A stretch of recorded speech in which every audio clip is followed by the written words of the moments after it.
7 जुलाई 1878 समय था भगवान जगन्नाथ को गर्भगृह से बाहर लाने का, भगवान जगन्नाथ को रथ पर बिठाकर नगर भ्रमण कराने का। ये समय था जब पहली बार भगवान जगन्नाथ रथ पर सवार हुए थे और जगन्नाथ मंदिर से गुड़ीचा मंदिर तक इस रथ यात्रा को निकाला गया था। पुरी की सड़कें पूरी तरीके से ब्लॉक हो चुकी थी। ऐसा प्रतीत हो रहा था कि भगवान जगन्नाथ साक्षात रूप में अपने भक्तों के साथ यात्रा भ्रमण कर रहे हों। उस समय भगवान जगन्नाथ ने ऐसे चमत्कार किए जिन चमत्कारों ने वैज्ञानिकों के होश उड़ा दिए। कई ऐसे लोग हैं जो ये सोचते हैं कि आखिर ये यात्रा क्यों की जाती है, क्यों भगवान जगन्नाथ को उनके गर्भगृह से बाहर लाया जाता है, आखिर ये रथ यात्रा की परंपरा कैसे शुरू हुई, क्यों इस रथ यात्रा में माता लक्ष्मी को शामिल नहीं किया गया। सभी सवालों के जवाब जानने के लिए वीडियो को अंत तक जरूर देखिएगा। यदि अभी तक आपने मेरे चैनल को सब्सक्राइब नहीं किया है तो सब्सक्राइब कर लीजिए और प्लीज वीडियो को लाइक करना मत भूलिएगा।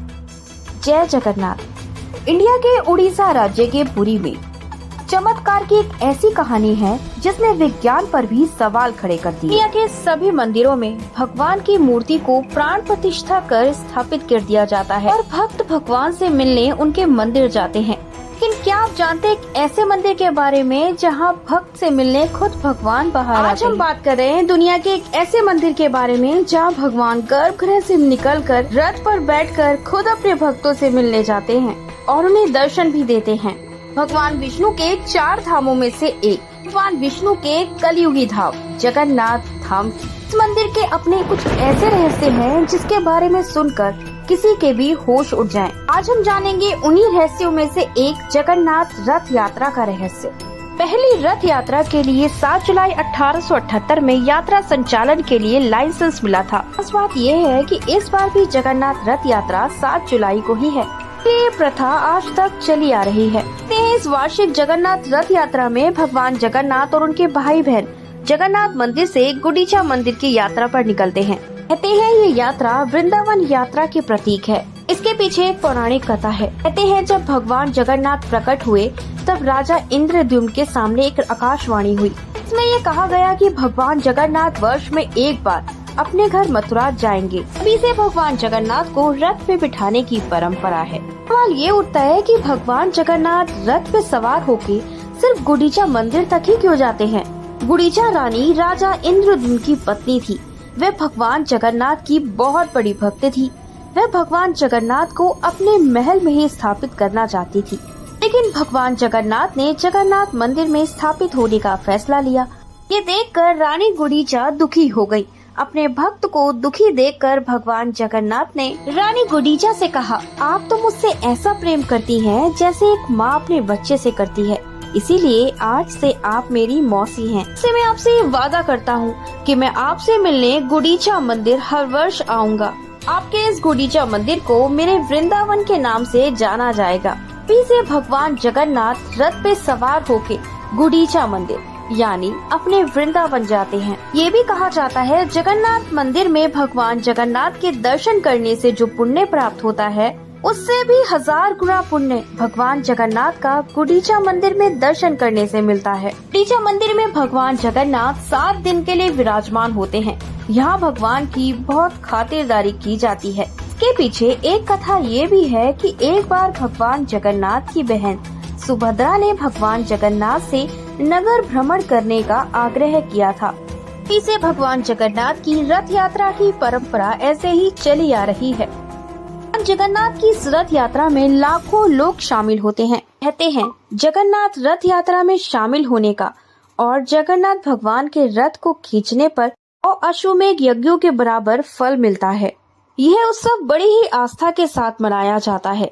ये तो हम सब जानते हैं जगन्नाथ मंदिर में गैर हिंदुओं को प्रवेश करने की अनुमति नहीं है। लेकिन जगन्नाथ भगवान की ये रथ यात्रा एक ऐसा माध्यम है जहां हर कोई भगवान जगन्नाथ के दर्शन कर सकता है। ये भी कहा जाता है जगन्नाथ रथ यात्रा के दौरान भक्तों को सीधा प्रतिमाओं तक पहुंचने का सुनहरा अवसर प्राप्त होता है।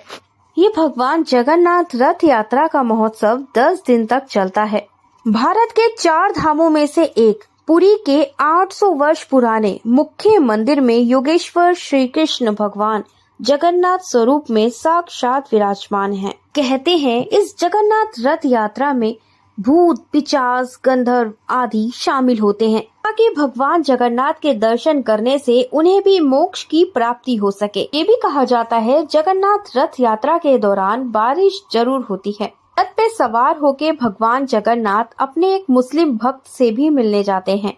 का नाम है सालबैग। जगन्नाथ भगवान की इस रथ यात्रा में माता लक्ष्मी क्यों नहीं गयी?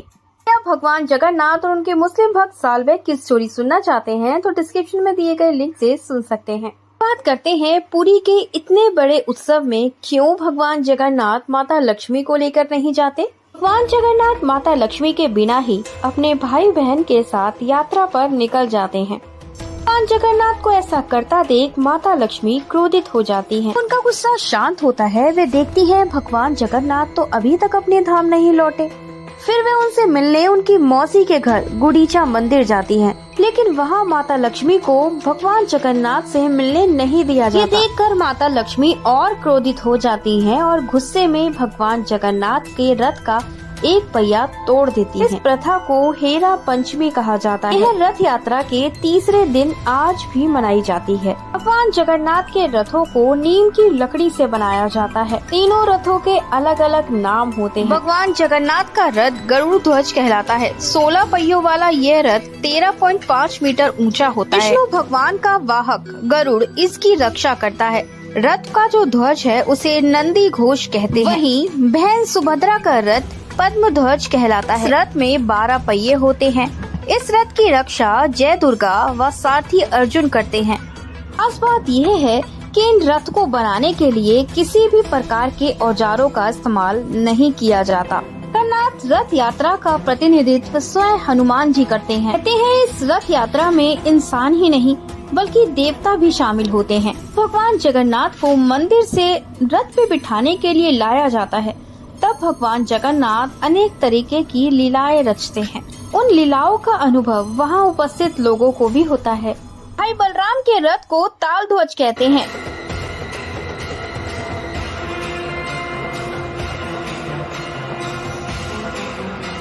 जगन्नाथ रथ यात्रा आरंभ करने से पहले पुरी के राजा द्वारा सोने के झाड़ू से झाड़ू लगाई जाती है। इसके बाद शुरू होती है जगन्नाथ रथ यात्रा।